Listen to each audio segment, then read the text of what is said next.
Halo, kita bertemu lagi dengan saya Dr. Ferdi Afiat, spesialis kedokteran penerbangan. Pada kali ini, saya akan menjelaskan tentang kedokteran penerbangan, haji, dan umroh.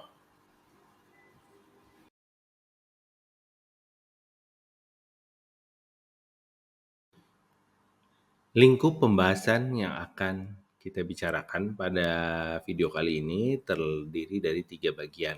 Yang pertama adalah bagaimana sih lingkungan penerbangan terkait penerbangan haji dan umroh. Lalu yang kedua, kita kenal istilah baru namanya aerofisiologi. Apa sih aerofisiologi tersebut? Dan yang terakhir, aturan-aturan tentang penerbangan terkait haji dan umroh bagaimana di Indonesia. Baiklah, kita akan mulai satu persatu.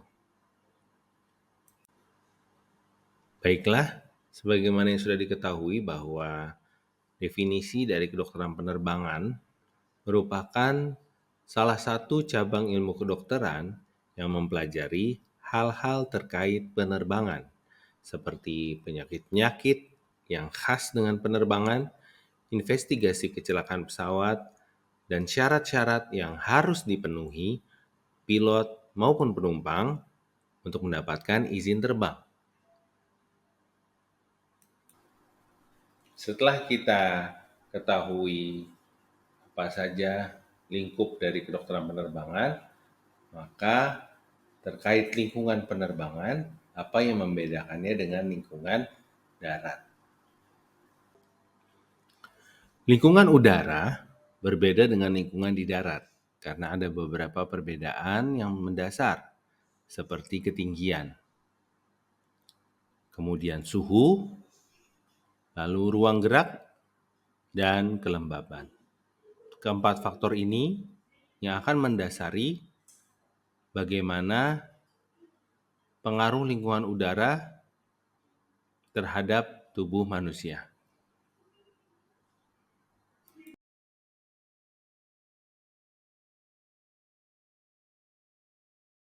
Lalu, bagaimanakah dengan reaksi tubuh manusia terhadap lingkungan udara selama penerbangan?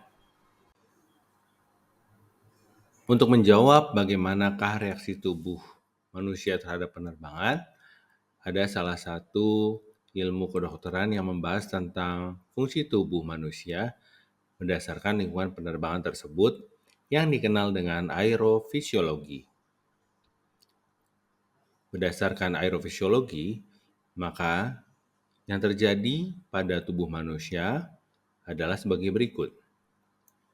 Kondisi kekurangan oksigen di dalam sel tubuh disebut hipoksia, dilanjutkan dengan kompensasi tubuh untuk meningkatkan kapasitas oksigen di paru yang dikenal dengan hiperventilasi. Kemudian terjadi proses pengembangan gas-gas di dalam tubuh yang disebut dengan dysbarism. Dan secara psikis, terkait dengan masalah lingkungan baru, timbulnya rasa takut dan rasa lelah. Dan terakhir, karena ada gerakan pesawat yang mempengaruhi fungsi keseimbangan tubuh yang kita kenal dengan motion sickness. Kelima hal ini merupakan salah satu reaksi tubuh secara normal untuk menyesuaikan diri terhadap lingkungan penerbangan.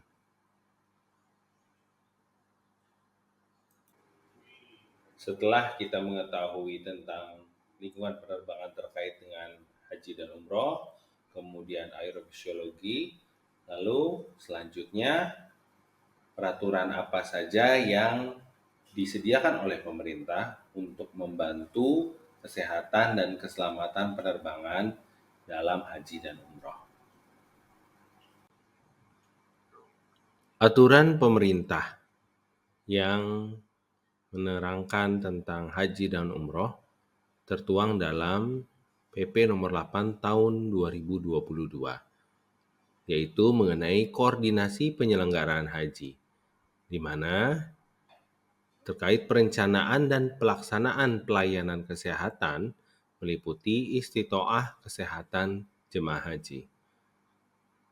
Lalu, berdasarkan Permenkes 15 tahun 2016, itu menunjukkan adanya petunjuk teknis istitoah kesehatan jemaah haji Indonesia. Sedangkan di lingkungan penerbangan internasional tertera dalam ICAO, yaitu perlindungan terhadap kesehatan penumpang dan awak udara dalam penerbangan internasional harus melalui persiapan yang efektif dan efisien.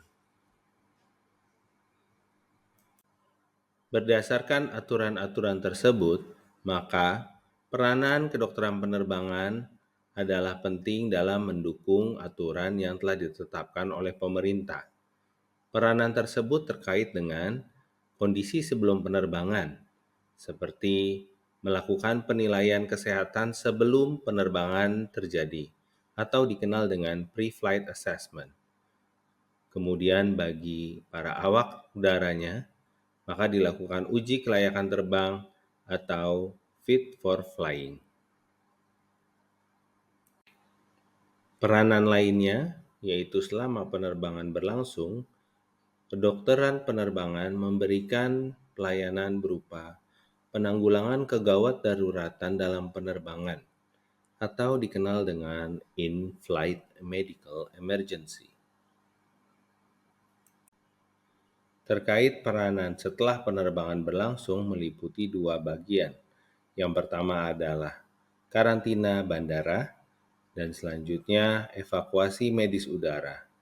Hal ini diperuntukkan bagi jemaah yang mengalami kondisi kesehatan sehingga memerlukan penanganan di luar tempat dia berada. Nah, demikianlah penjelasan saya mengenai kedokteran penerbangan dalam ibadah haji dan umroh. Sampai bertemu lagi di video mengenai kedokteran penerbangan selanjutnya.